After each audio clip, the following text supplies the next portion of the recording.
Hello everyone, आज मैं आपको करा रही हूँ मिसबिल द ऑटर।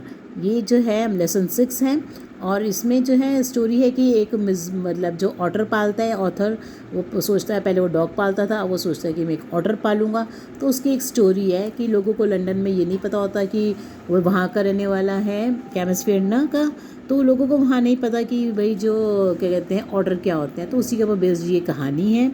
मैं आपको पूरी एक्सप्लेन करूँगी, मगर इसमें आप डायरेक्ट आपको आंसर्स बता रही हूँ कि जो जो आंसर्स हैं, ठीक है। तो देखो, the expression ringed by water means which of the following. तो रिंग्ड का मतलब ही क्या होता है, चारों तरफ। रिंग कैसी होती है, गोला, तो सराउंडेड बाय वाटर। नेक्स्ट देखो, find an expression from the extract that means I thought of. तो थॉट ऑफ का मतलब सोचना। तो यहाँ पे देखो स्टार्टिंग में ही है crossed my mind. Cross my mind का मतलब ये होता है जो मेरे दिमाग में से क्रॉस होके गया, तो हम कहते हैं उसको आई थॉट ऑफ। और अगर आप मेरे चैनल पर नए हैं then please do like, share and subscribe to my channel. Any problem ask me in the comment box. Next देखो, if some place is at a stones throw it is quite near by. पत्थर कहते हैं ना, पत्थर फेंकने पर इतनी दूरी पे है मेरा घर, जितनी दूरी पे पत्थर फेंकोगे आप। तो व्हाट एक्स करना होता है, नियर बाय। आगे है what experiment does the author talk about in this extract. तो एक्सपेरिमेंट ये होता है कि वो सोचता है कि ऑटर को जो है मैं जो है अपने केमिस्फियरना में जो जहाँ पे रहता है ऑथर, तो वहाँ रखूँगा क्योंकि उसके चारों तरफ पानी है।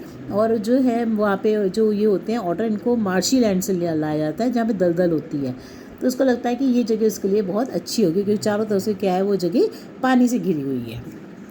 नेक्स्ट देखो, व्हाट एक्सपेरिमेंट। तो वो ये एक्सपेरिमेंट है कि to keep an otter instead of dog in Camusfearna. तो वो सोचता है ये एक्सपेरिमेंट करके देखना चाहिए कि इस बार जो है मैं ऑटर को पालूंगा, डॉग को नहीं। नेक्स्ट देखो, name the literary device that expression as common as mosquito. तो देखो, जो सिमिली है, मेटाफर है, दोनों ही क्या होते हैं, कंपैरिजन की जाती है अनयूजुअल थिंग्स की, मतलब जिनका कोई एक दूसरे से लेना देना नहीं होता। अब मगर जो सिमिली है उसमें एज और लाइक का यूज़ होता है, पर मेटाफर में एज और लाइक का यूज़ नहीं होता। ये क्या है, simile. The extract suggest that otter seems to like warm and wet areas. Which of the following statements do you think the author was most likely to have made according to this extract? So this will be the most suitable place for my order. जब वो सोच रहा होता है तो वो समझ कहता है कि ये जगह, मतलब हो सकता है ये सोचे कि ये जगह जो है केमिस्ट्री ना, ये बहुत अच्छी प्लेस होगी मेरे ऑर्डर के लिए। Select the option that correctly puts the following events in correct order. तो देखो ऑप्शन है 3, 2, 1, 4, ठीक है ना। नेक्स्ट देखो,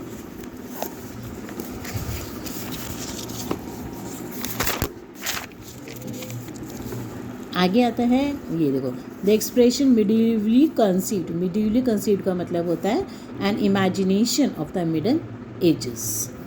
नेक्स्ट देखो, सिमेट्रिकल पूछिए कि कौन सी चीज़ सिमेट्रिकल है।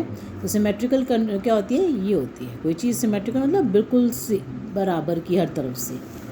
नेक्स्ट है ऑप्शन 2 के बाद, इसके बाद आता है अगला question, the expression mud armour. Mud armour here refer to. Mud armour क्या है, मतलब कि जो जब निकाल के लाते हैं मार्शल्स, क्या होती है, दलदल होती है, तो उसके ऊपर जो है ऑर्डर पर इतनी सारी मिट्टी के क्या थे, पैचेस थे, मतलब मोटे मोटे गोले थे मिट्टी के उसके ऊपर लगे हुए, उसकी स्किन के ऊपर चिपके पड़े थे वो।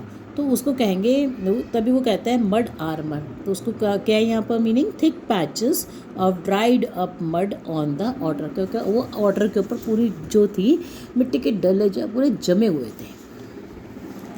नेक्स्ट देखो,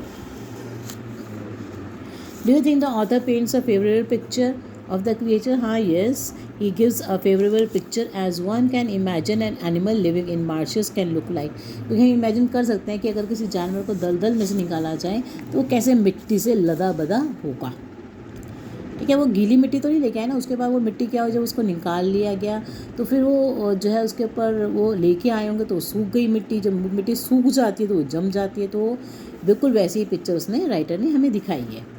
Which of the following is incorrect? The mud was hard to remove from the otter's fur. Which of the following is incorrect? Sorry, ये तो incorrect बताना तो ठीक है, sorry. The real fur of the otter was smooth and shiny. ये भी ठीक है. The otter was actually a mole. The otter's fur was steeped in mud. तो ये नहीं है. The otter was actually a mole नहीं है, ठीक है ना। वो पूछे इनकरेक्ट कौन सी है, तो देखो ये भी है, the otter's fur was steeped in mud, वो भरी हुई थी मिट्टी से। The mud was hard to remove from the otter's fur, ये भी ठीक है, बड़ी मुश्किल से हटी वो। The real fur of the otter was smooth and shiny, तो उसका रियल फर था वो कैसा था, स्मूथ और शाइनी था, ये भी ठीक है, ये नहीं है, ये गलत है, ठीक है। नेक्स्ट देखो, validate the statement that the mud cover was rather Hardy, तो मड कवर तो उसका हार्ड ही था क्योंकि वो कहता है कि उसको 1 मंथ और लग गया उसको साफ करने में। तो mud cover was rather hardy because it took 1 more month for the author to remove the mud. कोई चीज़ हार्ड है तभी तो वो हट नहीं पड़ी ना, धीरे धीरे करके उसकी स्किन के ऊपर से हटती है। Which of the following can be the most suitable title, a muddy buddy, क्योंकि पूरा मड से ही क्या था, लदा हुआ था। नेक्स्ट देखो, why was Mijbil kept locked in a small box, तो मिजबिल को उस डिब्बे में क्यों रखा जाता है, क्योंकि वो उसको जो है अब क्या करना था, जो कि इसको लेके जाना था, because he was taken by aeroplane, उसको एरोप्लेन से लेके जाना था। कहाँ पर ले जाना था, to Paris and then to London, पहले वो पेरिस लेके जानी थी फ्लाइट, फिर उसके बाद जो है उसको वहाँ से फ़्लाइट लेकर लंदन लेके जाना था। नेक्स्ट देखो, तो जब उसको लेके जाना था एरोप्लेन में, तो उसको मतलब वो कहती है होस्टेस कि इसको डिब्बे में पैक करके लेके आओ। Which are the following is most likely to be true, तो कौन सा ट्रू है, the otter was drained out of all energy, तो ये most likely to be true क्यों है, क्योंकि वो कहते हैं बहुत ज़्यादा वो क्या हो गया था, एग्जॉस्टेड हो गया था ऑटर, तो the otter was drained out of all energy, जब हम एग्जॉस्टेड हो जाते हैं तो हम कहते हैं कि हमारी पूरी एनर्जी चली गई। नेक्स्ट है, quote one line I one sentence from the extract that shows the narrator acted in panic and hissed, panic मतलब घबराहट भी है और जल्दी, हिस्ट का मतलब जल्दी जल्दी, तो उससे क्या पता, इससे पता चलता है देखो, इट वॉज जस्ट 10 minutes, वो कहते हैं बस 10 ही मिनट रह गए हैं, until the time of flight, 10 minute रह गए हैं फ्लाइट के लिए, तो वो जल्दी जल्दी में उसको उसकी लिड को, वैसे सेंटेंस थोड़ा सा और लंबा हो जाएगा कि उसके ऊपर ऐसे ही ढक्कन रख देती है कि जल्दी से कि, और उसको बीच में डाल देती है ऑर्डर को डिब्बे के अंदर, टूटे हुए डिब्बे में, कि वो उसको कैरी कर सके। Which of the following statements do you think the author was likely to have made in this situation? Oh, you are badly hurt buddy, क्योंकि क्या हो जाता है, वो बहुत ज़्यादा, वैसे तो क्या हो जाता है, वो बहुत ज़्यादा उसको चोट लगी होती है, खून से वो ऑर्डर के ऊपर बहुत सारा खून निकल आता है, तो उसका मतलब, तो वो ये कह सकती है कि ओ यू आर बैडली हर्ट बडी, तो तुम्हारे जो है बहुत ज़्यादा खून निकला तो तुम हर्ट हुए हो। द ऑटर विम्पर्ड, वेन समवन विम्पर्स, जब कोई विम्पर करता है तो मेक्स लो फीबल साउंड्स, बहुत हल्की हल्की रोती टाइप रोने वाली आवाज़ निकालता है कोई। Why do you think Mij caught at the author's leg as soon as the author open the lid of the box, तो वो क्योंकि देखो वो बीच में बंद था ऑटर, तो डिब्बे को सब पूरे डिब्बे को तोड़ देता है, और इसका मतलब कि वो डिब्बे में क्या था, परेशान हो रहा था। So because Mij had did not like to be locked in the box, उसको डिब्बे में पसंद नहीं आ रहा था, जैसे जैसे ही वो डिब्बा खोलती वो उसको मतलब पकड़ लेता उसकी टांग को कि भाई मुझे नहीं जाना। Complete the analogy bye selecting the suitable words, देखो मिजरेबल है वर्ड तो उसका मतलब हुआ हैप्पी, और यहाँ पे है अट्रैक्टिव, तो यहाँ पे है अपैलिंग वर्ड है, अपैलिंग का मतलब जो हमें पसंद आए, अच्छा एटमॉस्फेयर नहीं मतलब। In the last line the author describes Mijbil as miserable Mij, miserable Mij को कहते हैं तो उसको चोट लग जाती है, खून निकल रहा होता है, उसको डिब्बे में रहना अच्छा नहीं लगता, तो इसी वजह से जो है वो ऑथर कहता है कि वो क्या है, miserable Mitch, because Mijbil was injured and looked exhausted, और बहुत ज़्यादा वो थका हुआ था क्योंकि उसने एक तो इंजर्ड हो गया था उसको तोड़ते तोड़ते बॉक्स को, और उसका खून निकल गया था और सारी एनर्जी उसकी निकल गई थी। Which of the following can be the most likely beginning of the next paragraph, तो अगला पैराग्राफ क्या हो सकता था, the taxi driver sped through the streets of Basra, अब उन्होंने जब उसको डिब्बे में डाल दिया तो उनकी फ़्लाइट को बहुत कम टाइम बचा था, 10 ही मिनट बचे थे, तो वो जो है टैक्सी ड्राइवर जो है बहुत तेज़ी से स्पेड करने हमें स्पीडली भगाकर टैक्सी ले जाता है। आगे देखो, अगले में है according to the extract which are the most likely to be true, तो ट्रू कौन सा हो सकता है, not many Londoners knew what an otter was, क्योंकि वो जो लंदन के लोग थे उन्होंने कभी ऑर्डर देखा नहीं था, तो वो उसको कभी कुछ कहते हैं कभी कुछ कहते हैं, तो ज़्यादातर लोगों को नहीं पता था लंदन में कि ऑर्डर कैसा होता है। As evident from the extract the average Londoners reaction on the seeing the otter left the author, तो पहला तो वो एम्यूज, वो मतलब बड़ा हंसी आती है उसको उनकी बातें सुन के कि उसको क्या इमेजिन कर रहे हैं, और दूसरे नंबर पर वो सरप्राइज्ड था। हैरान था कि इनको नहीं पता कुछ भी इसके बारे में।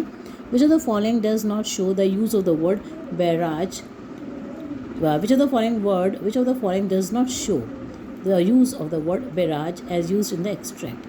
देखो does not show जो नहीं दिखाता कि कौन सा वर्ड किसका बैराज का कैसे यूज़ हुआ है। The TV station received a barrage of complaints, तो जो नहीं दिखाता है तो विच of the following does not show, तो इनमें से जो नहीं दिखाता है, जो दिखाता है वो देखो द ये है हमारा, जिससे हमें पता चलता है कि ये जो है बैराज का क्या यूज़ किया गया है। देखो बैराज का मतलब यहाँ पर दे रखा है कि बहुत सारे क्या आ रहे थे, क्वेश्चंस आ रहे थे, barrage of conjectural questions. I faced continuous barrage मतलब लगातार क्या आ रहे थे, क्वेश्चंस आ रहे थे। तो इसका मतलब हुआ कि जब कोई चीज़ लगातार इस तरह से आ रही है तो हम कह सकते हैं the TV station received a barrage of complaints. तो देखो ये भी अप्लाई कर रहा है, बैराज ऑफ कंप्लेंट्स, है ना। उसके बाद है द प्रपोज टाइडल बैराज, ये नहीं है क्योंकि टाइडल बैराज इसमें कुछ क्वेश्चन उसमें था कि मतलब क्वेश्चंस की लगातार रफ्तार से आ रही है, तो एक तो ये नहीं है, ठीक है ना। उसके बाद देखो the enemy forces have launched N artillery barrage, तो ये भी नहीं आएगा हमारा। और नेक्स्ट वाला आएगा देखो, तो दो नहीं होंगे इसके अंदर बैराज के मीनिंग, ये वाला भी होगा। देखो I continue to get a barrage of unsolicited advice, तो जो है हमारा डी वाला ऑप्शन है जिसके अकॉर्डिंग है, और एक है हमारा फर्स्ट वाला। नेक्स्ट देखो which are the following emotions best suggest, तो कौन से इमोशन से हमें पता चलता है, कॉन्जेक्चुरल। तो कॉन्जेक्चुरल मतलब हैरानी से, मतलब कि भाई इसका अन वो कर देना, तो इस टाइप की फिगर आएगी। ऑप्शन 3 कंप्लीट द एनालॉजी, तो कॉन्जेक्टर का मतलब यहाँ पे हम गैस करना, जैसे ये फिगर है ना, गैस करना कि भाई क्या गैस कर रहे थे वो लोग। तो यहाँ पे एक कवर्ड करना ढक देना, और इसके अंदर जो वर्ड दे रखा है उसके अकॉर्डिंग तो ये बनता है स्प्रेड। स्प्रेड का मतलब फैला देना, स्प्रे करते हैं ना जैसे हम पेस्टिसाइड्स, ऐसे स्प्रे करना। इसमें था हमारा कवर्ड करना। The author remarks one apparently that had change its spots because the otter body did not have any spots, otter की बॉडी पे तो कोई स्पॉट्स थे ही नहीं, है ना। Why does the author remark Mij was anything but an otter, Mij मतलब लंदन के लोगों के हिसाब से सब कुछ था, बस एक ऑटर ही नहीं था, है ना। तो because the people guessed otter to be a bear cub leopard and called it to belong to other animal groups, उसको लगा कि दूसरे एनिमल ग्रुप्स को बिलोंग करता है, but never called it to be otter, मगर उसका नाम असली नाम वो कभी भी नहीं बता पाते कि ये क्या है, ऑटर है। So thank you for watching my video. Any problem, ask me in the comment box.